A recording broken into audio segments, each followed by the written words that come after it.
Hello again, everybody. This is Steve, coming to you not with a puzzle this time, even though I do really enjoy mechanical puzzles.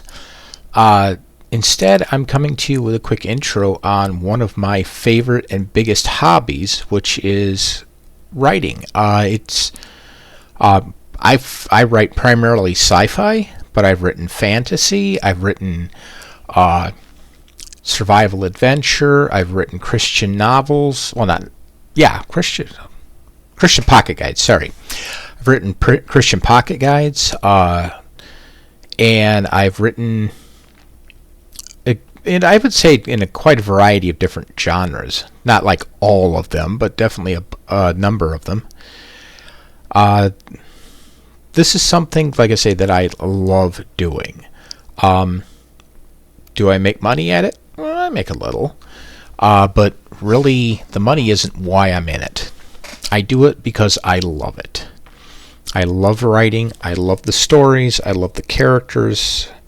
I'm one of those kind of authors that, if I make it big, great. If I don't, I'm still going to have fun. I'm going to love sharing the books with other people.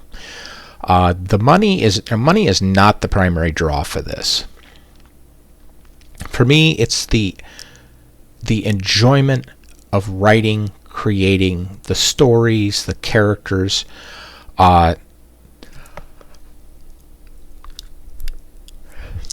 I'm one, like I say, I'm one that just literally lives in the worlds that I write. And that, in my opinion, that's a sign of a good writer. It doesn't matter if you're successful or not.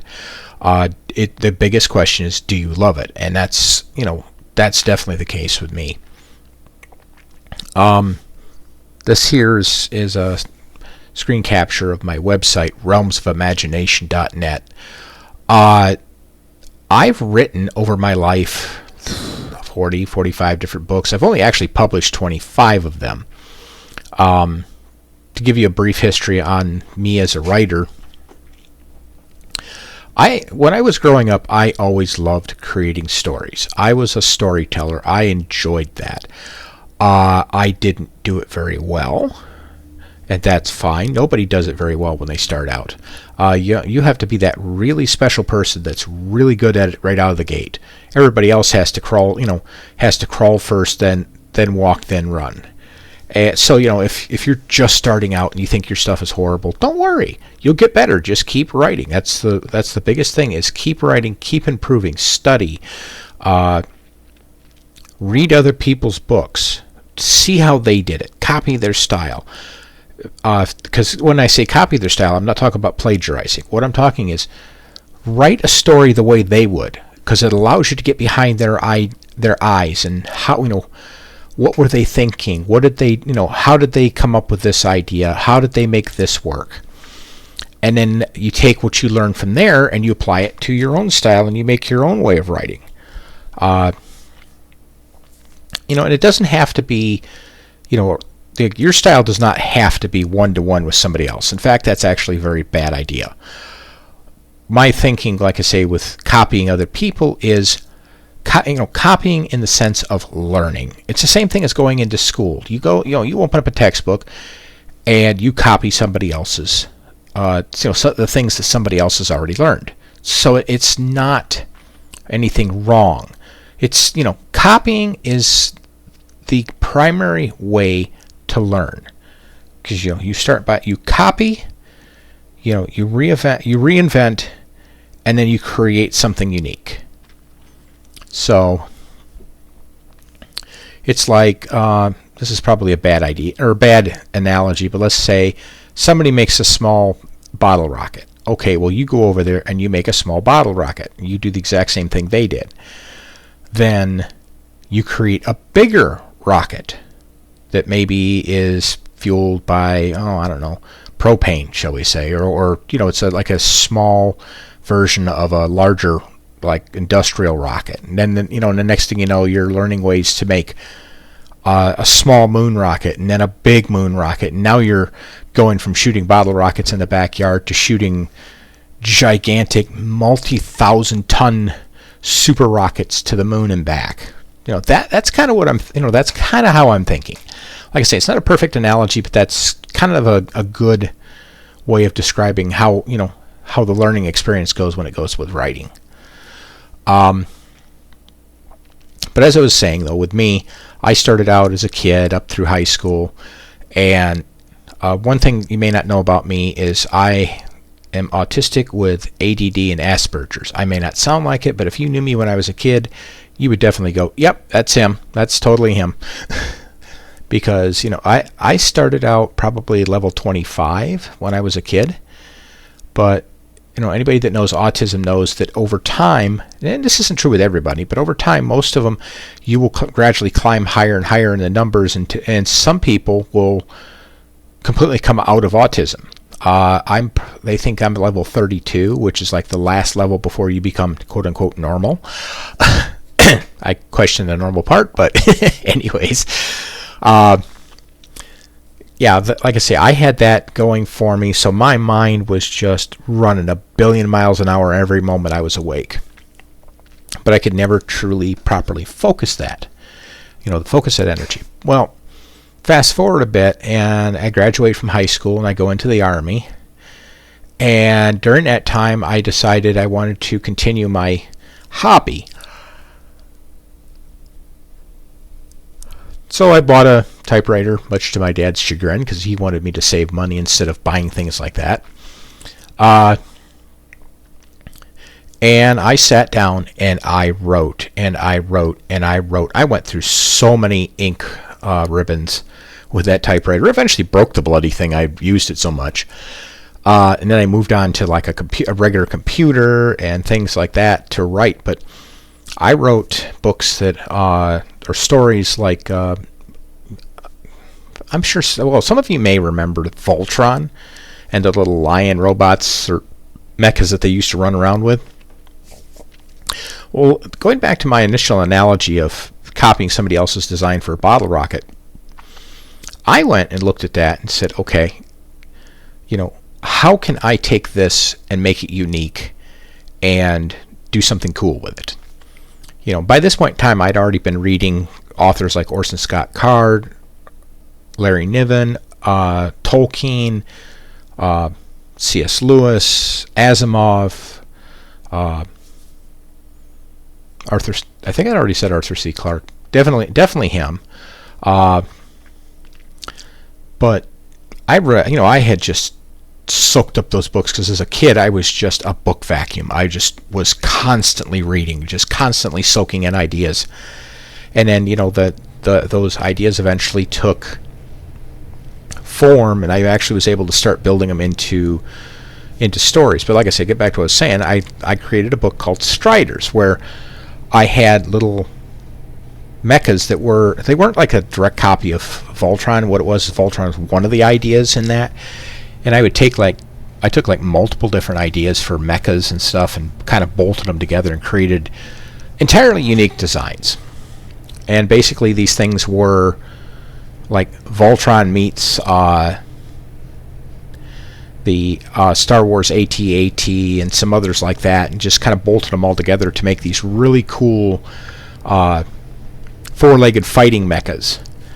And I wrote that story, and of course back then I didn't have the experience I do now.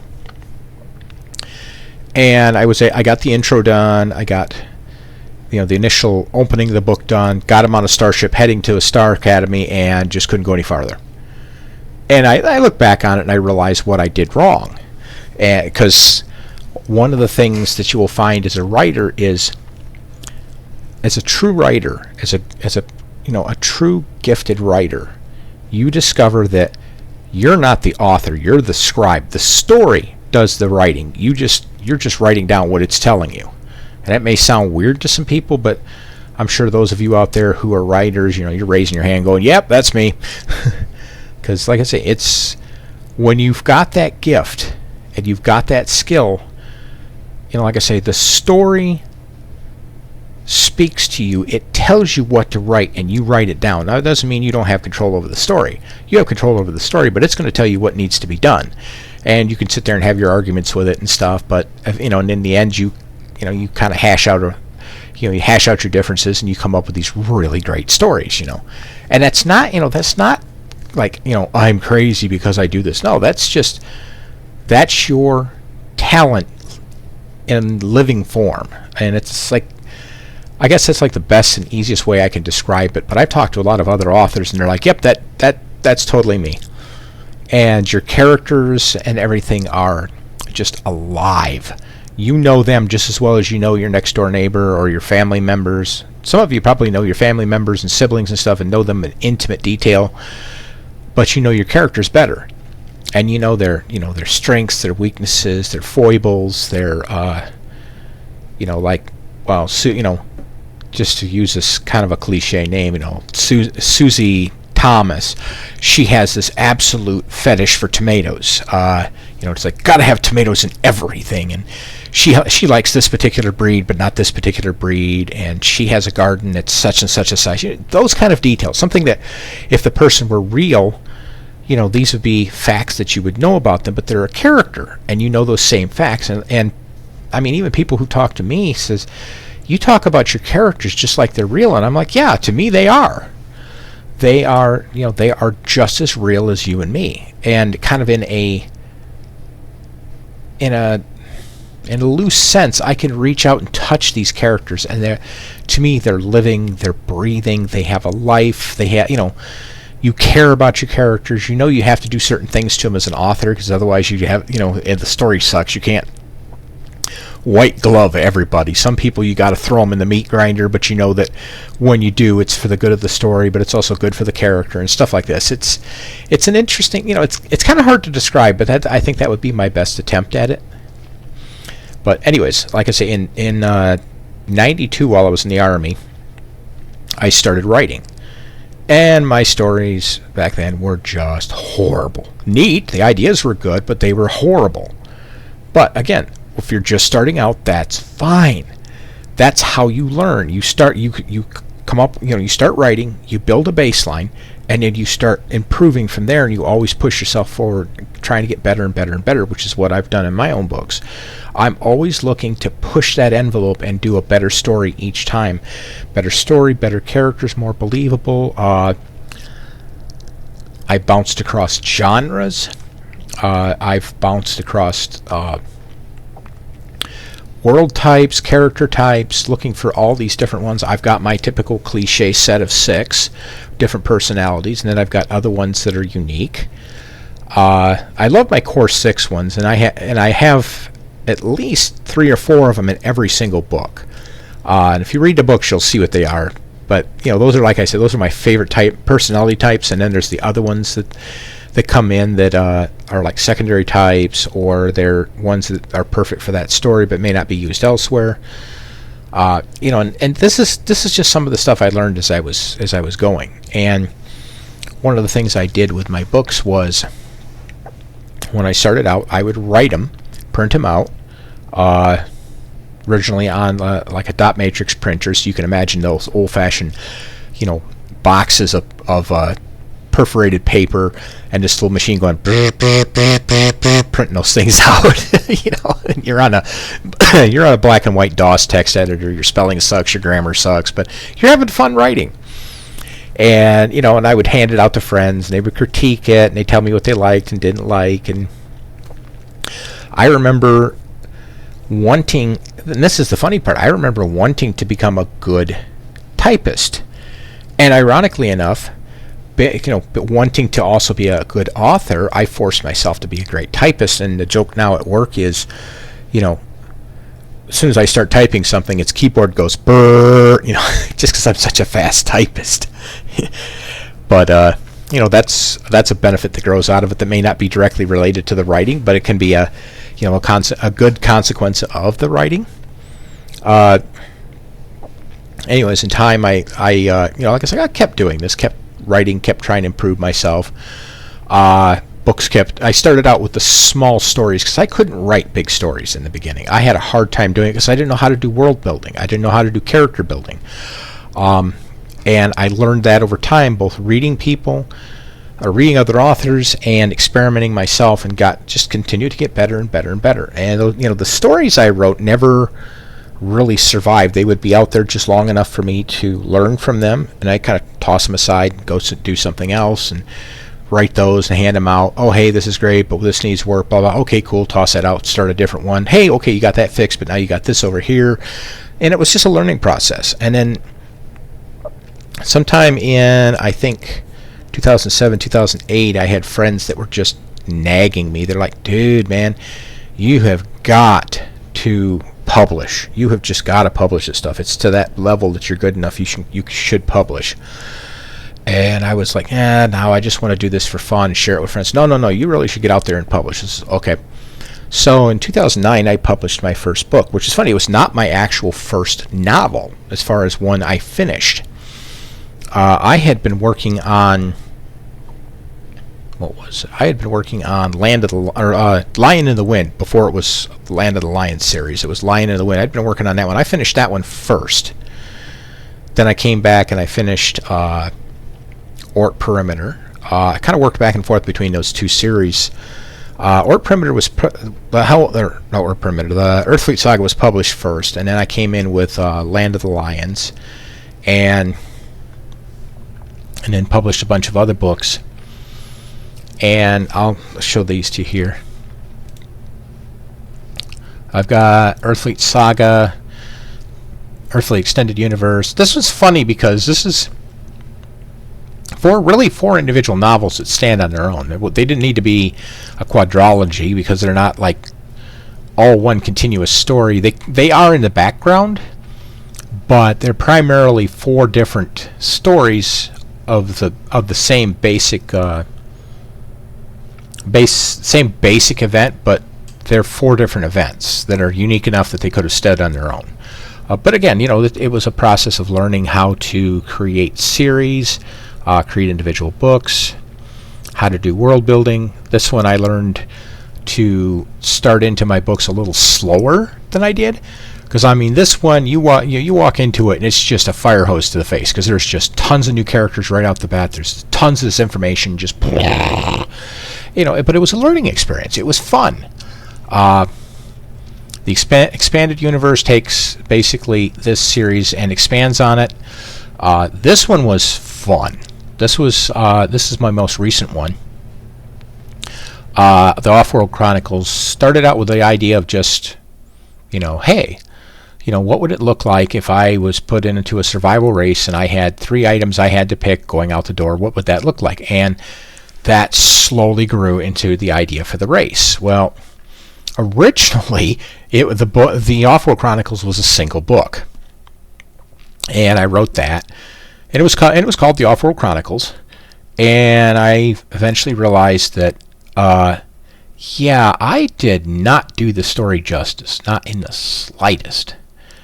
So I took that book and I went back in and I started rewriting it, and basically, like the first 2/3, I'd say, of the race came from that book, and I just took the other stuff at the end and just, when you say 2/3, let's say 3/4. The first 3/4 of the book I kept. The last quarter, I just threw that away.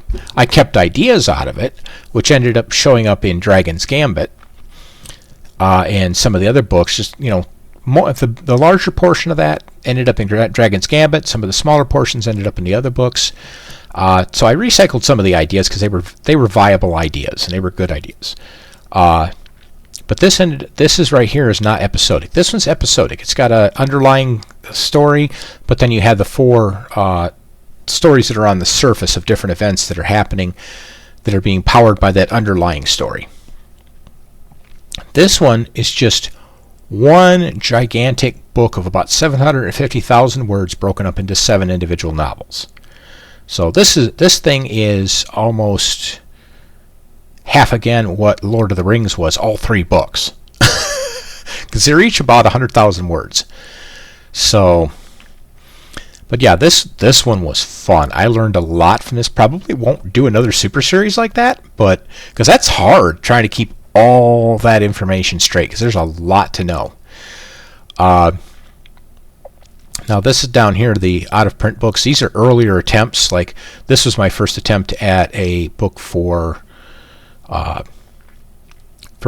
Christian ministry, which then spawned all of these others over here. And this one was okay for what it was, but really, these were the ones that came out of what I learned in here. So, and Jenna's Journey is funny because it's a Christian book.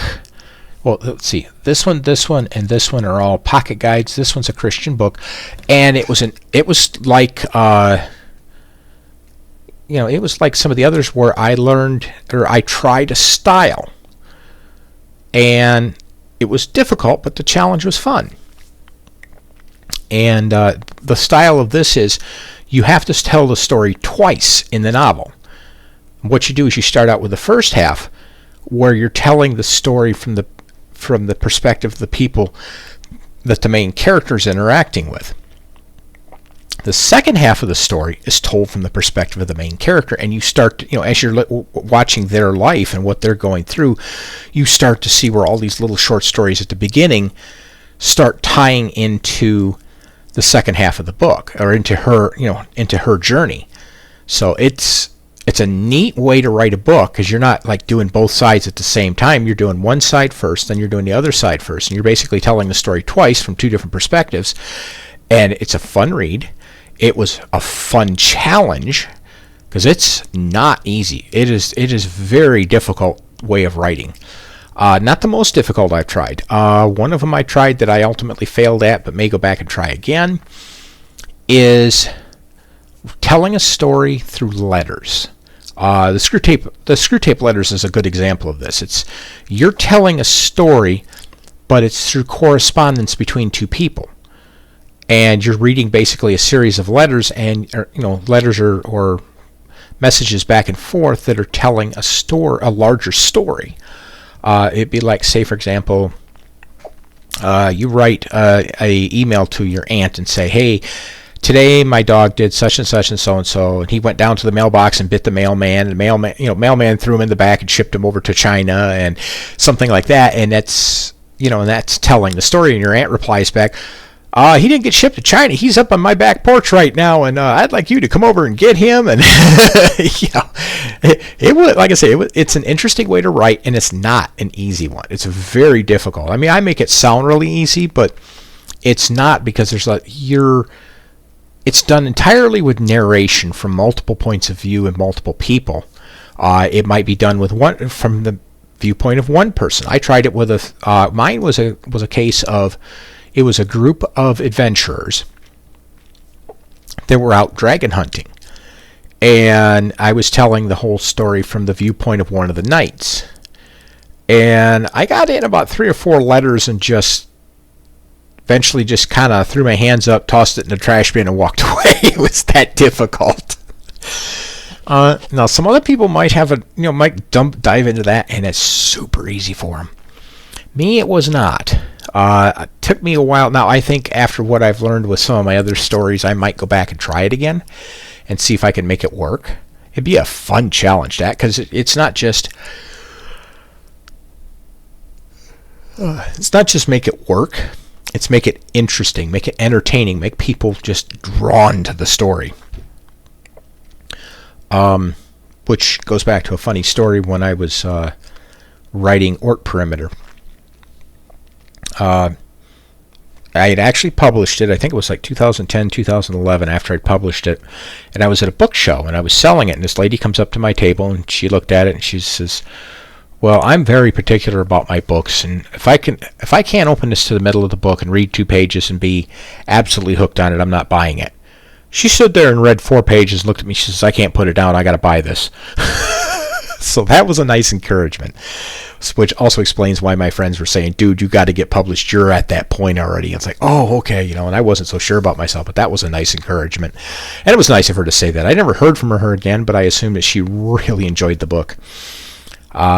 But anyways, this one right here, Land of the Lions, was my effort to, well, let me go over here first since I was in the out of print book section. These 2 right here were part of a 3-book trilogy of 12 short stories each. The series itself kind of failed because, well, there's various reasons. I won't go into the major details, but I was not successful with this, which, if you fail, fine. Pick yourself up, go try something else. What I did with this was I took books 1 and 2 plus the unfinished book 3, took the best out of all these, and made this here. This one hasn't done all that great itself, but it did a lot better than the originals. So, and I learned, so if I ever do another one of these again, I know what to do differently and how to do it better. But anyways, back to this here. The books here, this started out with Lion in the Wind, and I didn't originally intend for the naming scheme to be this way. The idea behind Lion in the Wind is, in a sense, it's a pun. And if you read any of my books, you'll find out I do a lot of puns in my books. Some of them intentionally, some of them just flow out of me. It's just who I am, a punster. But it was, it's called Lion in the Wind because it's about a sentient cybernetic lion who is the hero and protector of his people. And it's got kind of a Narnia feel to it. It's sent by this character called Meshwa, who's kind of the, like what Aslan was to Narnia, Meshwa is to the Land of the Lion series. And he's sent by Meshwa to go up against Nagago, who's the quote-unquote Satan character in the book. And he's there to help protect his people. And one of the things about the lions is their primary place of residence is in the wilds. It's out in the prairies, and there's a lot of wind in the prairies, so it was Lion in the Wind, There's a lot of other like little nods to the prairie and the wind and the way they live and everything, and so that's where that came from. And then I realized when I was writing book 2 that there is a theme to those stories. And I realized that the first one was kind of lions in the prairie. I know that's not the theme of the book, but I'm just saying that's one of the many themes in the book. Is the lions and their time in the prairie and stuff, as they're doing their job of protecting the nation and their people and everything. Sorry, I'm being very yawny. Then the second one was Lion of the Earth because, it was more earthy what they were doing. Lion on the Water, if you know anything of the Bible or like even the King James period of time and their way of thinking, large groups of people were called waters because they were seen as like these oceans of people. It's kind of a colloquialism or euphemism for, large groups of people. And the third one deals with, it goes from the planetary level to the galactic level. So now you're dealing with multiple groups of people, so many waters, and hence the theme there. And then Lion in the Fire is the final book, and it's got kind of this apocalypse feel to it. And an apocalypse feel and a storyline, and brings the world of the lions to its end. But it's, it comes to its end, but also spawns a new beginning. So, and that's done through through fires or trials of fire, basically. So that they have a legitimate reason for doing that, or I had a legitimate reason for doing that, and the different names fit each one of the books and what their underlying theme is. And again, these were all episodic, each one a different story. And like I say, this is the only one where I've done a super series, and wow, I would be hard-pressed to go back and do another one of those unless I found a really good story that I wanted to do that way. Otherwise, I'm going to just keep doing these because they're a lot easier. Plus, I can, instead of focusing on the super story, I can focus on the individual stories themselves and make them a little, make them deeper, make them better. And then this one down here is another one that I'm creating it's an end cap to this series. That when I wrote this series, in order to end it correctly, I had to leave out a lot of information, a lot of resolutions. I had a lot of loose ends I could not tie up, because if I tried tying them up, I would have been another book and a half and it would have ruined the series. So what I did was I brought the series to its logical conclusion, and then I came down here and I'm like, okay, now we're going to do all of our wrap-ups, all of our prologue, and it's 150,000 word prologue, 50,000 each across 3 books. The first one covers, kind of gives a happy ending to Simon and his team, who Simon's the main character in that series. Him and his team and all of their characters, they get their happy ending after returning to Earth. And if you read the series, you'll understand what I'm talking about. The second book gives a happy ending to all of the dragons, ties up all of their storylines, all the loose ends, different things like that, and wraps all that up. Brings in a lot of happy endings that you're, if you read the original series, you're going to go, yes, we finally get to resolve this. It's got a happy ending and everything. And then the third one is just everybody else that was left over at the end, all the people that they interact with along their journey, and the different countries and the different people, the different locations and stuff. And I can't say it gives everybody a happy ending, because there are a few of them I would say it doesn't give them a happy ending, it gives them a proper ending. Because their ending is not happy, but it's a proper ending. And if you read it, you'll go, yes, he got what he deserved. So, but yeah, that's my books. If you want to, go up on my website, you can learn more about me in the About Me section. If you're interested in learning more about my books and my writing world. Oh, I forgot to do that. There we go. There it is. Okay, yeah, you can come on over to my wiki. It's up on my website. Like I said, my website is realmsofimagination.net.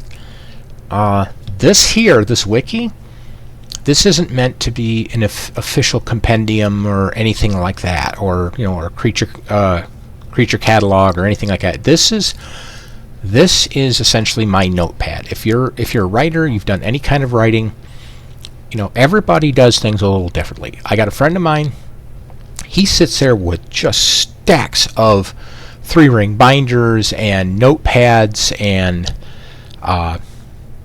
stuff like that, and he writes all of his stuff out. Of course, he does art, so he does like little pencil drawings and stuff like that. That's his way of tracking his world and tracking his characters and all of that stuff. For me, it's a wiki, because I'm a very technical person. I'm a Linux systems admin.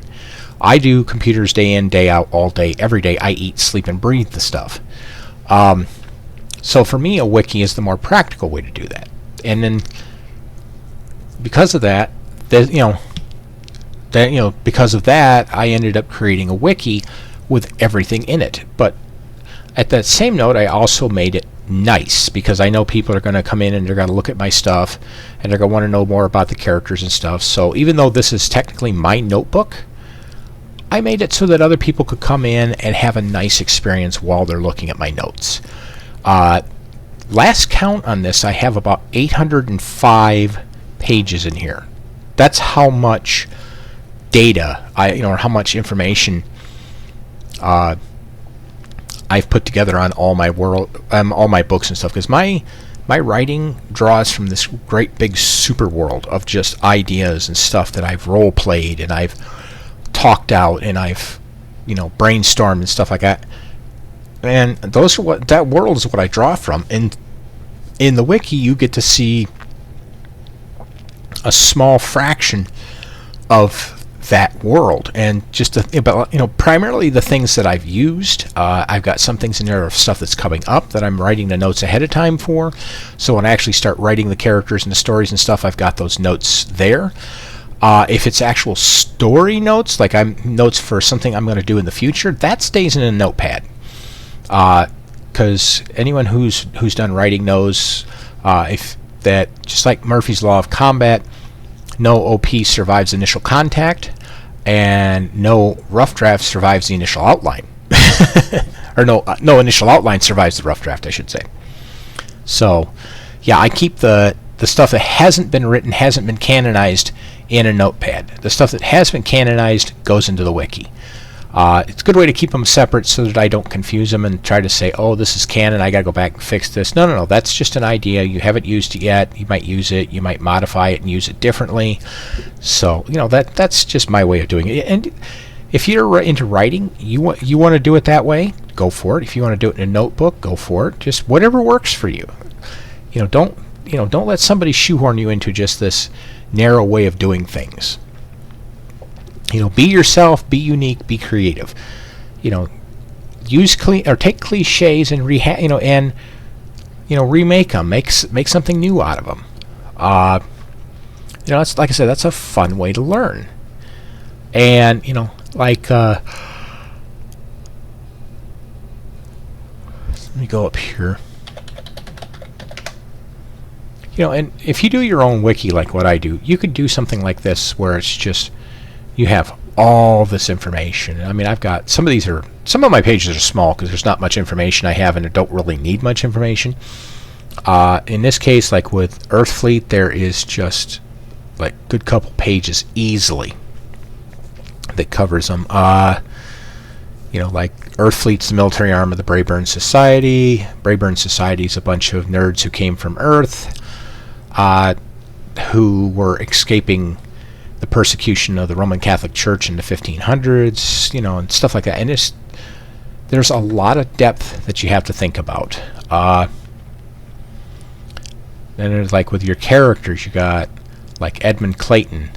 You look at this and go, okay, why is that related to Earthfleet? Because Earthfleet's a sci-fi thing. Why are you got some guy who looks like he's out of a 16th century British sailing ship? Well, if you go over to First Dawn, that tells about Edmund's story and the beginning of, what initially led to the creation of Earthfleet.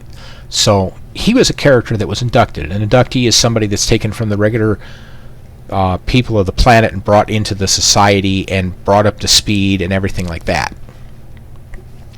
So they're inducted into society life.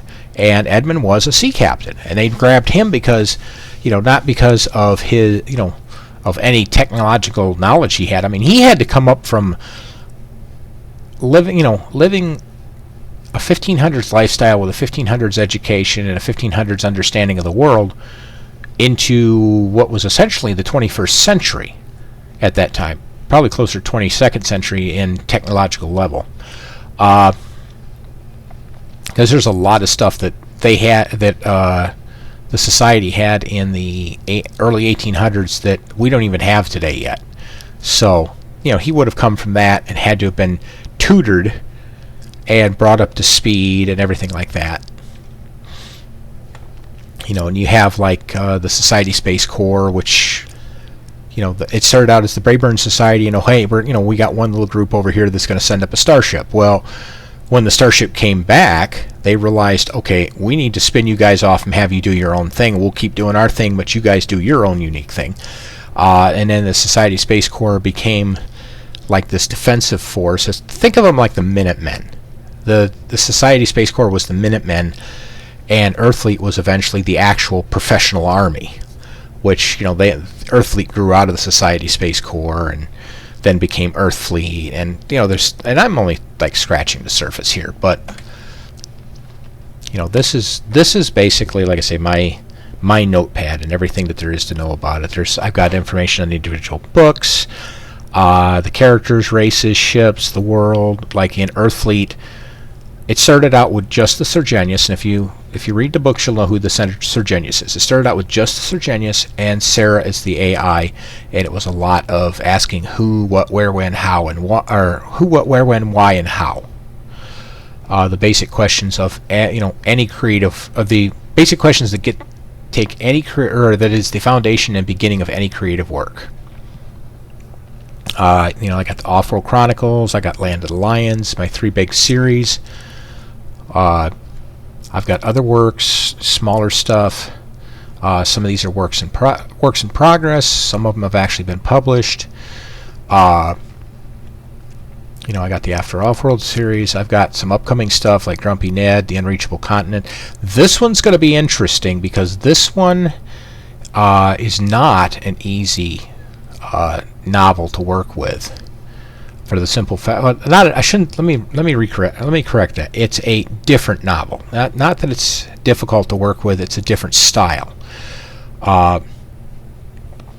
Basically, this one here is going to have kind of a parable feel to it. It's got kind of this moral background to it. That the general premise is that no matter how much man tries, he can never be a truly, properly moral person. Hence the unreachable continent, because it's an unreachable goal. In and of himself, man cannot be a moral person. That's kind of what that covers. Cat Quest is just something fun. This one is a parody novel. This is just something that I'm going to go out and I'm going to have fun with. It's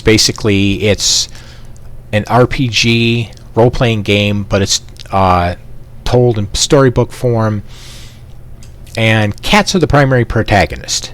And you got all the other races, like the orcs would be. I haven't decided exactly what the parody is for, like, who the orcs and the goblins and stuff are, but you're going to have dogs and parrots and wolves and all these other ones like that.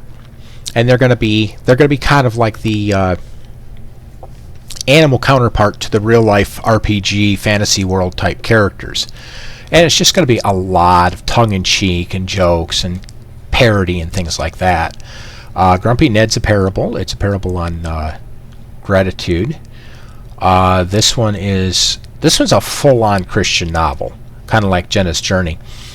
This one tells of a man who dedicates himself to God and how God answers his prayer just entirely different. It's just in an entirely different way than the way he comes into it. Thinking, okay, I'm going to go and, I asked God for this and he's going to have me go do this. And God's like, we're going here. We're going to take a whole different path than what you're thinking.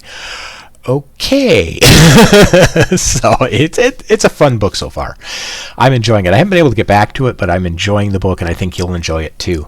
Battling Mice of Mouseville. That one is not actually a single book. It's not really a series either, but it's a series of books about these cute little creatures, and they're kids' books. The first one is Sir Felix.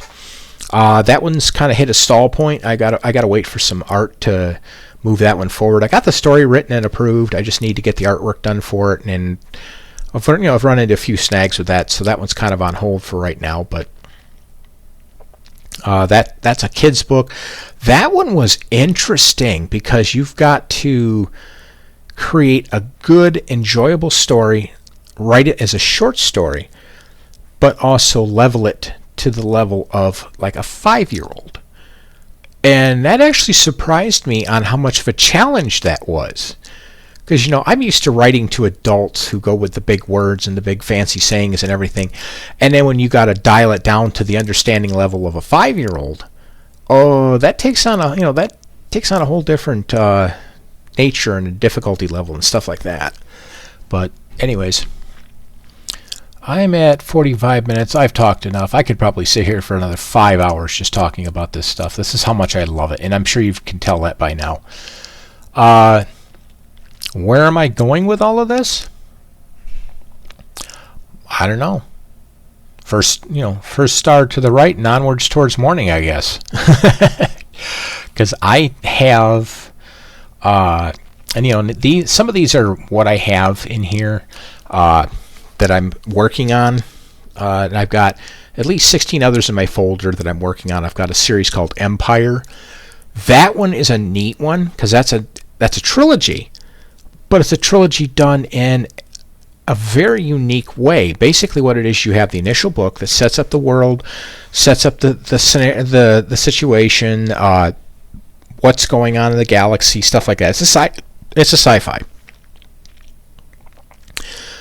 Then when that book ends, the next one doesn't start until several hundred years later. In the story, of course, not in real life. I wouldn't be around if that was the case. But book 2 in the story starts several hundred years later with an entirely new group of people. Things have changed, so I've got to basically go in, update the world, tell everything that's happened in the last few hundred years, and introduce the new characters. So I'm basically doing more world building, more character building, because I'm working with a whole brand new set of characters. Whole brand new characters, brand new situation, brand new location.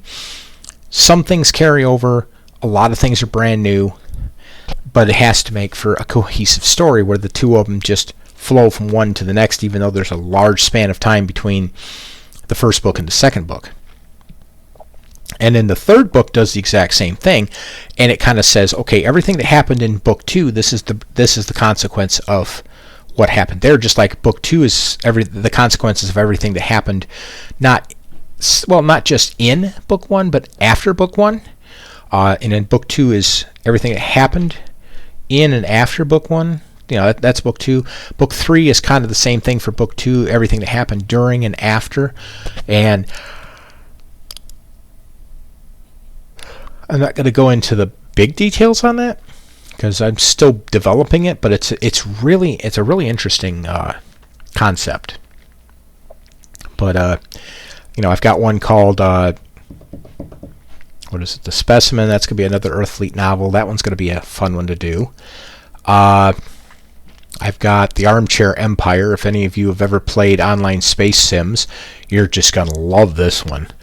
I've got The Delta Riders, which is another Earthfleet book. I've got The Children of Ember, which is a follow-on to the Earthfleet Saga, or not the Earthfleet Saga, excuse me, the Offworld Chronicles. Children of Ember is a follow-on to the, like I say, to the Offworld Chronicles. That one is like, you take a look at like the Offworld universe and then the 3 after Offworld books. This is like 150 years beyond that. This is in a time period when Fallon, and you'll meet him in the series. He's a cool guy. You'll love him. Where Fallon and all, and Snow and a bunch of the others that were little kids during the Offworld Chronicles, they're now grown up. It's that time period, and you're like, wait a second, 150 years. How could they would be well past grown up? Well, dragons don't age that fast. They growing up, they're aging at about a 1 to 10 ratio. So basically 10 human years to every 1 dragon year. So at 200 years old, the dragon's roughly 20 years old in human years. But anyways, that one covers. That's a standalone adventure. It's kind of this world exploring type story, and it's going to be really fun. I've got another one, The Guardians of Offworld, which is going to follow up after, in the wake of after Offworld. I've got a bunch more Earthfleet novels. And some of these you have to understand that these books that aren't finished yet or aren't even started, the titles I give them are the working titles. That's the one that I use to track them and stuff. The titles may change. Delta Riders may change, and different things like that. So it's when I actually get in and start writing that I know what the titles, what the final title is going to be. But anyways, like I say, I've talked enough. We're at 47 minutes, so I'll let you guys go. We can pick this up again next time. I'm probably going to start you in on the Oort Perimeter, and we're going to go start exploring the world of Earthfleet. And I will probably rotate back and forth between Earthfleet, Offworld Chronicles, Land of the Lions. I might take some special time and cover some of the other books, upcoming stuff, projects that are in progress, and so forth and so on. So anyways, I'll see you guys in the next video. Please feel free to, and I hate to say this because I feel like I'm click begging, but, like this video and subscribe it. Or if you don't want to, that's fine. If you want to, you can just comment on the video. I love feedback, good, bad, or otherwise. I love feedback because I learn things from that. And, it helps me to become a better writer. I get to see what people think. And, like I said, just feel free to let me know your thoughts. So, catch you later.